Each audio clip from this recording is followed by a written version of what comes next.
Hi friends, welcome back to our channel Sai Lokshitha blogs.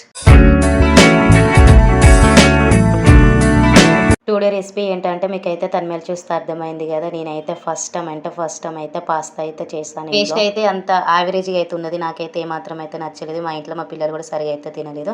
ఇప్పుడైతే మీరు అయితే ప్రాసెస్ అయితే ఒకసారి అయితే చూసేయండి. ఫస్ట్ అయితే ఒక గిన్నెలో వాటర్ అయితే పోసేసుకొని ఇక పాస్తా అయితే అందులో అయితే వేసేసుకొని గ్యాస్ మీద పెట్టేసుకొని ఉడికించినప్పుడు అయితే దాంట్లో అయితే కొంచెం సాల్ట్ అలాగే కొంచెం ఆయిల్ అయితే వేసేసుకొని మంచిగా అయితే ఉడికించుకోవాలి. అది ఉడికే లోపల అయితే ఇక్కడ నేనైతే టమాటా, ఆనియన్, మిర్చి అలాగే బీనీస్, కొంచెం కొత్తిమీర అయితే కట్ చేసుకున్నాను. కావాలంటే మీ దగ్గర క్యాప్సికమ్, క్యారెట్ కూడా వేసుకోవచ్చు.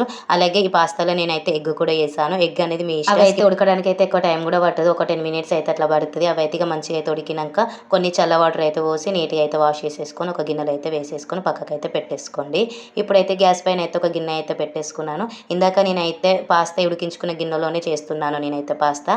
ఇప్పుడైతే గిన్నె గ్యాస్ మీద అయితే పెట్టేసుకొని అందులో కొంచెం ఆయిల్ అయితే వేసేసుకొని ఎగ్ అయితే వేసుకోండి. ఎగ్ మీ ఇష్టం, లేదంటే స్కిప్ చేయొచ్చు ఇష్టం లేకపోతే. ఎగ్ మాత్రం ఆప్షనల్ మాత్రమే. ఇప్పుడైతే ఎగ్ కూడా వేసేసుకున్నాక అయితే అందులో కొంచెం సాల్ట్, పసుపు, కారం అయితే వేసేసుకొని మంచి చిన్న చిన్న ముక్కలు వచ్చేంత వరకు ఎగ్గును అయితే మొత్తం అయితే ఫ్రై అయితే చేసేసుకోవాలి. ఇక్కడైతే నేను మరీ చిన్న చిన్నగా అయితే చేసేసుకున్నాను. అలా అయితే అవి కూడా తీసుకొని ఒక పక్కకైతే పెట్టేసుకోండి.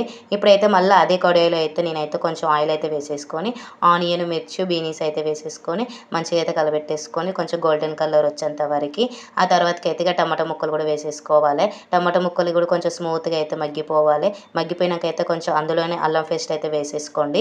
చాలా బాగుంటుంది కదా అల్లం పేస్ట్ వేసుకుంటే.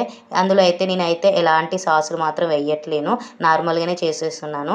ఇప్పుడైతే ఇక కొంచెం పసుపును, కొంచెం కారము, కొంచెం సాల్ట్ కూడా వేసేసుకోండి. అలాగే కొంచెం పచ్చి ధనియాల పౌడరు, కొంచెం గరం మసాలా ఇంట్లో ఉన్న వాటితోనే చేసేసిన కాబట్టి టేస్ట్ మాత్రం బాగానే ఉంది. కానీ మాకు మాత్రం నచ్చలేదు. ఎప్పటికీ తింటేనేమో కొంచెం అలవాటు ఉండేదేమో, ఎప్పుడు తినలేదు. ఇదే ఫస్ట్ టైం తినడం కానీ చేయడం కానీ.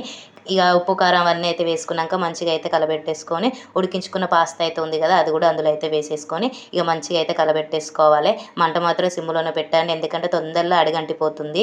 ఇక మంచిగా అయితే కలబెట్టేసుకోవాలి. అయితే ఎగ్ కూడా వేసేసుకొని ఇక మంచిగా అయితే కలబెట్టేసుకోవాలి. తొందరనే అయిపోతుంది, ఎక్కువ టైం కూడా పట్టదు. కావాలంటే మీకు సూప్ కావాలంటే కొంచెం వాటర్ అయితే పోసుకోవచ్చు. ఇక నేనైతే వాటర్ అయితే ఏం పోయలేదు, నార్మల్గానే చేసేసాను. పాస్తా వేసేటప్పుడు అయితే ఎక్కువ అయితే కలబెట్టేసుకోవద్దు. నేను మాత్రం ఎక్కువ అయితే కలబెట్టాను. అవన్నీ మొత్తం మెత్తగా అయితే అయిపోయింది. ఎందుకంటే ఇక ఫస్ట్ టైం చేయడం కాబట్టి, అలాగే ఫస్ట్ టైం కూడా తినడము. ఇక లాస్ట్లో అయితే కొంచెం నిమ్మకాయ అయితే వెండేసుకున్నాను, ఒక హాఫ్ ముక్క అనమాట. ఇక నిమ్మకాయ కూడా వెండేసుకున్నాక అయితే ఇక మంచిగా అయితే కలబెట్టేసుకున్నాను. ఇందాకనే చెప్పాను కదా ఊక కలబెట్టడం వల్ల అదంతా ఇక మెత్తగా అయిపోయింది. ఇంకా సూప్ పోసుకుంటే ఇంకా బాగుండేదేమో అనిపించింది, కానీ ఇంకా సూప్ పోసుకుంటేనే బాగుండేది. ఇక లాస్ట్లో అయితే ఇక కొత్తిమీర అయితే వేసేసుకొని ఇక గ్యాస్ అయితే ఆఫ్ చేయడమే. ఇక ఫైనల్గా అయితే పాస్తా అయితే రెడీ అయిపోయింది. ఇలా అయితే ఉన్నది. టేస్ట్ బాగానే ఉంది, కానీ ఇక మేమైతే ఎప్పుడు తినలేదు కాబట్టి మాకైతే ఇక పెద్దగా అయితే నచ్చలేదు. పాస్తా చేసే ప్రాసెస్ ఇదేనా కాదా అనేది అయితే మీరైతే తెలిస్తే కామెంట్ చేయండి. మీరు కూడా ఇష్టంగా తింటారా లేదా అనేది కూడా అయితే కామెంట్ చేయండి. ఇక మా పిల్లలు అయితే చేసినంతసేపు ఎప్పుడు చేస్తావు మమ్మీ, ఎప్పుడు చేస్తావు, తినాలి అయితే అన్నారు. ఎందుకంటే ఇక ఫస్ట్ టైం కదా వాళ్ళకు కూడా. ఇక చేసినాక అయితే ఇక వాళ్ళ ముందట పెట్టినాక ఇక వీడియో తీసేంతసేపు అయితే కొంచెం అయితే తినేసి ఇక తర్వాతకి అయితే వద్దు అని అయితే ఇద్దరు అయితే అన్నారు. ఇక వీడియోలో అయితే చాలా బాగుంది మమ్మీ అని అయితే చెప్పి ఇక తర్వాతకి అయితే అస్సలకే తినలేదు. పాస్తా కూడా మైదం పిండితోటే తయారు చేస్తారు కాబట్టి ఇక పెద్దగా హెల్త్ కూడా అంత అయితే మంచిది కాదు. ఎప్పుడో ఒకసారి అయితే తినొచ్చు, కానీ ఇక రోజు తినడం అయితే ఇక అస్సలకే మంచిది కాదు నాకు తెలిసి అయితే. ఇక మీరేమంటారు అనేది అయితే కామెంట్ చేయండి. ఒకసారి అయితే ఇక అసలుకే చేసుకో, మేమైతే ఇక తిననప్పుడు ఎందుకు చెప్పండి. మీకైతే వీడియో నచ్చితే ఒక లైక్ చేయండి. బాయ్.